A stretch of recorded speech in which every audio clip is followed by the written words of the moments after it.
అందరికీ నమస్కారం. నా పేరు చిగురుపాటి లక్ష్మి.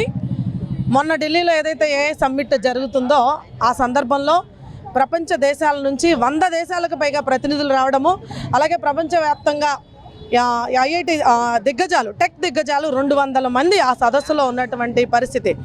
మన భారతదేశము సూపర్ పవర్గా AI టెక్నాలజీని ఉపయోగించి ఎలా అభివృద్ధి చెందింది, ఇప్పుడు ప్రస్తుతం ఆ టెక్నాలజీ ద్వారా వ్యవసాయ రంగానికి కానీ, అంతరిక్ష పరిశోధనలో కానీ, అలాగే మనకు వన్యప్రాణి సంరక్షణలో కానీ, అలాగే మన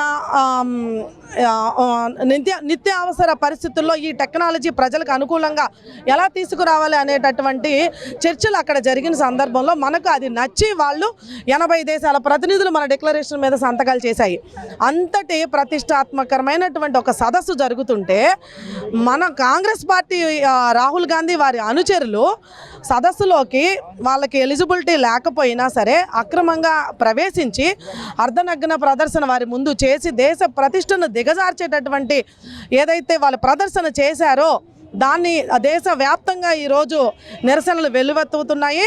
ఈ క్రమంలో మేము ఆ రాహుల్ గాంధీ అనుచరులు ఎవరైతే అక్కడ పాల్గొని దేశ గౌరవానికి భంగం కలిగించే విధంగా ప్రదర్శన చేశారో వారిని దేశ బహిష్కరణ చేయడమో లేదు తీవ్రంగా వాళ్ళకి కఠిన శిక్షలు అమలు చేయమని మేము భారతీయ జనతా పార్టీ తరఫున డిమాండ్ చేస్తూ ఉన్నాము.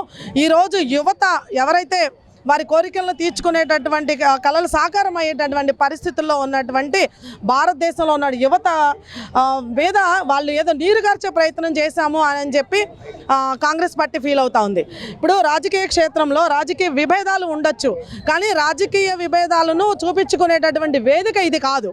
ఆ వేదిక మన దేశాన్ని ఇనుమడింపచేసేటటువంటి, గౌరవాన్ని ఇనుమడింపచేసేటటువంటి సదస్సు. కనీసం ఆ మాత్రం అవగాహన కూడా లేకుండా రాజకీయ ఉనికిని చాటుకోవడానికి ఇలాంటి కార్యక్రమాలు చేయడం అనేది చాలా తప్పు. ప్రపంచ దేశాల విషయంలో కూడా ఈయన ఒక దోషిగా నిలబడ్డాడు. ఈ రోజున ఇలాంటి వారికి ఇంకా ముందు ఎవరు కూడా దేశాన్ని, దేశ ప్రతిష్టను, గౌరవాన్ని దిగజార్చకుండా ఉండాలి. వీళ్ళకి వేసేటటువంటి శిక్షలు అలా అమలు చేయాలని మేము భారతీయ జనతా పార్టీ తరఫున డిమాండ్ చేస్తున్నాము.